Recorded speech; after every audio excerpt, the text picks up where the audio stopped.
পুষ্পাঞ্জলি রান্না করে সবাইকে স্বাগত জানিয়েছি। আর শুরু করছি আজকে নতুন রেসিপি ছোলার শাক। আর এই ছোলার শাক রেসিপি একটা সিক্রেট উপকরণ দিয়ে তৈরি করে নেব, যেটাকে আপনাদের সামনে উপস্থাপনা করব। আপনারা প্রথম থেকে লাস্ট অবধি দেখবেন। ছোট্ট একটা রেসিপি, যেটাকে আপনারা বেশি সময়ও টাইম টেকিং নয়, কিন্তু ছোট্ট একটা রেসিপি আপনাদের কাছে দিচ্ছি। আপনারা অবশ্য প্রথম থেকে লাস্ট অবধি মনোযোগ সহকারে দেখবেন, তাহলে এই সুন্দর টিপসটা আপনাদের খুব উপকারে আসবে বলে আমি ছোলার শাকগুলোকে ভালোভাবে ধুয়ে পরিষ্কার করে নিয়েছি। ছোলার শাক রেসিপি তৈরি করতে গেলে অনেক কষ্ট সাথে এই রেসিপিটা খেতে কিন্তু খুবই দুর্দান্ত লাগে। এই ছোলার শাক কিন্তু যখন এটা পরিষ্কার করতে হয়, মানে একদিন আগে থেকে যদি পরিষ্কার না করে রেখেছেন, তাহলে সাথে সাথে রান্না করা খুব মুশকিল হয়ে যায়। তাই ছোলার শাক যখনই বাড়িতে আসে, তখন সে একদিন আগে থেকে বেছে পরিষ্কার করে নিতে হয়। দেখেন ছোলার শাকগুলো কত সুন্দর সবুজতা নিয়ে ভর্তি।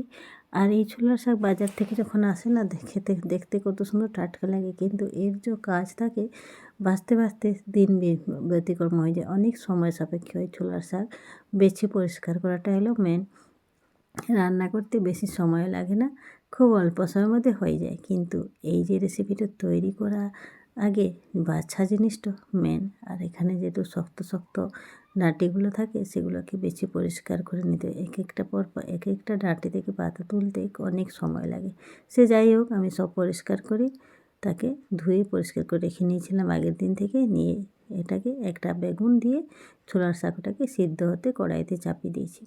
দেখেন ছোলার শাকতে সিদ্ধ হতে চাপিয়ে দিয়েছি। নিয়ে এখানে একটু লবণ দিয়ে দেবো।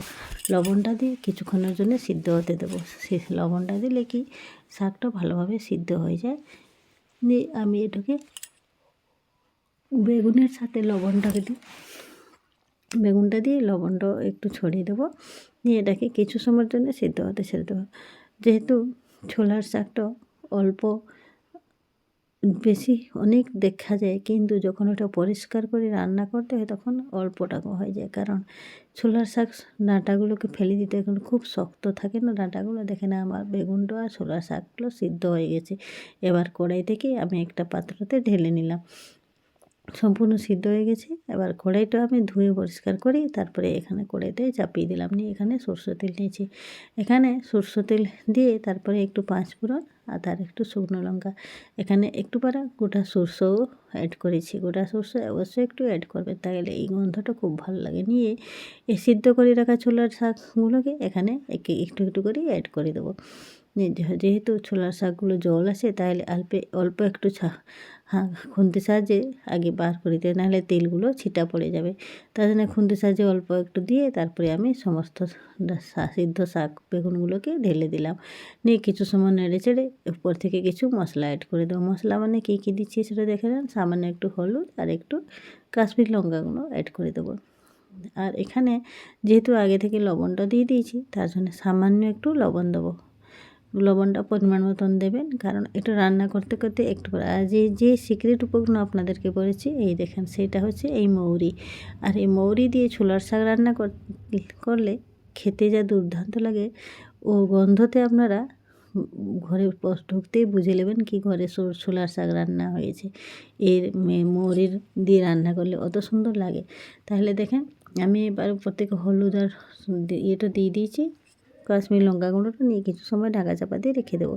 আর এই যে সিক্রেটের উপরে মৌরি বলেছিলাম, সেটাকে আমি একটু শুকনো করে আগে আমি ঘুরিয়ে নিলাম। নাহলে বেশি প্রথম থেকে জল দিয়ে পিষলে সেটা কিন্তু ভালোভাবে হয় না। আগে শুকনো করে পিষে দিয়ে তারপরে একটু জল দিয়ে আর একবার ঘুরিয়ে নিলাম। দেখেন পেশা হয়ে গেছে। আর এদিকে আমার ছোলার শাকটাও সিদ্ধটা হয়ে গেছে। এবার আমি পিষে রাখা মৌরি বাটাটা এখানে অ্যাড করে দিলাম। নিয়ে এটাকে নেড়ে চেড়ে দিয়ে সামান্য উপর থেকে মিষ্টি অ্যাড করে দিতে হবে। এই শাকে একটু সামান্য মিষ্টি দিতেই হবে। এই শাকের কোয়ালিটিটা অত সুন্দর লাগবে, মিষ্টি দিলে তার স্বাদটা দ্বিগুণ বেড়ে যায়। আর যেহেতু মৌরি বাটা দেওয়া হয়েছে, আর এই স্বাদটা তো আপনারা এক থালা ভাত শুধু এই পাতে শাক দিয়ে আপনারা খেয়ে নেবেন।